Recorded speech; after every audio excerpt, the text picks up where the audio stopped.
Assalomu alaykum aziz obunachilarimiz. Bugungi suhbatimizni vazn yetishmovchiligi yoki qanday qilib semirish mumkin shu mavzuga bag'ishladik. Bizga ko'p juda yosh yigit qizlar murojaat qilishadi, vaznimizni qanday qilib oshirsak bo'ladi deb. Ular kutadiki, xuddi biz ularga bitta sehrli vitamin yoki sehrli faol qo'shimcha bersakda ular tez vaznni yig'ib olsa. Lekin bu juda ham og'riqli mavzu va buni bitta biologik faol qo'shimcha bilan hal qilib bo'lmaydi. 20 yoshga to'lgan qizimizni qaynonalari murojaat qildi.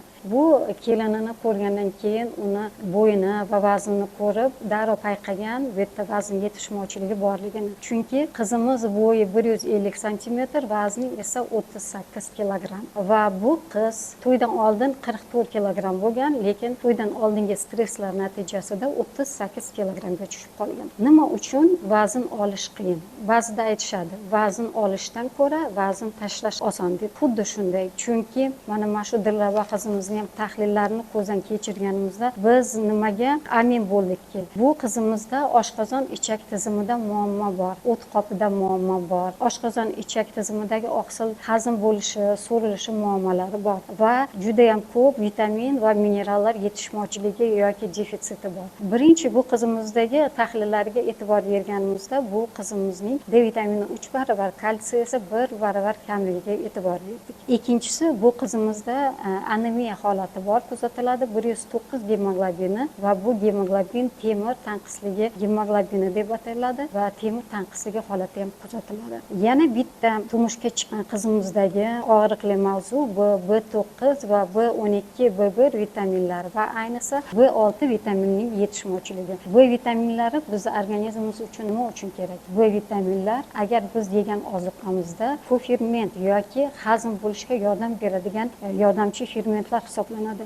Agar B guruh vitaminlar yetishmovchiligi bo'lsa, odamda hech qanday quvvat bo'lmaydi. Bunday odam inson B1 ayniqsa vitamin yetishmovchiligida ovqat yeganingizda ovqatingiz oshqozoningizda hazm bo'lmay soatlab og'ir botib turganini his qilasiz. Shuning uchun B1 vitamini, B6 vitamini, B6 vitamini yetishmovchiligi asab tizimini ishdan chiqaradi. Bunday insonlar juda ham jizzaki, ozgina narsaga lovlab yonib ketadigan, bosh og'riq, holsiz, charchoq, arzimagan narsaga xavotir bo'ladigan insonlar hisoblanadi. B6 vitamini yegan yeguligimizni har bir donasini hazm bo'lishiga va singishiga yordam beradigan vitaminlardan biri. Yana B6 vitamini oshqozonimizdagi shirasini faolligini ko'tarib beradigan vitaminlardan. U rux vitamini bilan sink bilan birgalikda oshqozondagi shiraning kuchini, ashxor kislotani yetarli darajada pishirib beradi va bu vitamin B1, sink, rux va B6 vitaminlar yetishmovchiligida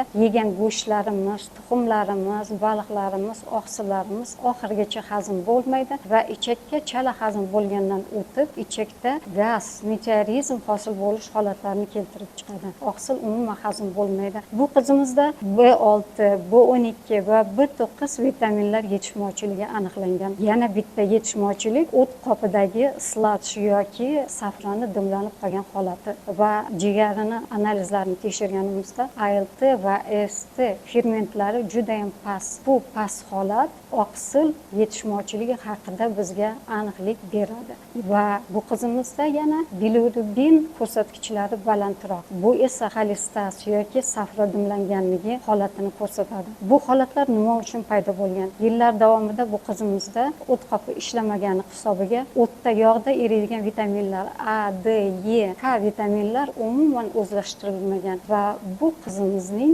reproduktiv salomatligiga, xolesterinning pastligiga sabab bo'lgan. Xolesterindan esa homiladorlik holatini yaxshi kechishi, homiladorlik holatini tez paydo bo'lishi uchun reproduktiv gormonlar yetarli darajada bo'lishi uchun xolesterin javob beradi. Xolesterindan ayollik estrogen gormonlar, hammaning organizmidagi jinsiy gormonlar xolesterindan paydo bo'ladi. Mana ko'rib turibsizki, bitta qizimizda shunday katta keys, unda shunchalik yetishmovchilik yetishmovchiliklar bor. D vitamini bor, kalsiy yetishmovchiligi suyak tizimi va mushak tizimini bo'shashishiga, suyak va mushaklar yaxshi rivojlanmasligiga sabab bo'ladi. B1 vitaminlari yegan ovqatlarini parchalashga kuchlari yetmaydi, chunki ular yetarli darajada emas. Sinkning kamligi oshqozon shirasini sifatini pasaytirib yuboradi. Qizimizga bergan tavsiyalarimiz birinchi holatda buni zo'rlab ovqat yedirish kerak emas. Uni ovqat yeyish tizimini 5-6 mahalga oz-ozdan, ozgina kichik idishlarda, parlangan holatda, parlangan sufle, tiftelar holatida berish kerak. Oqsil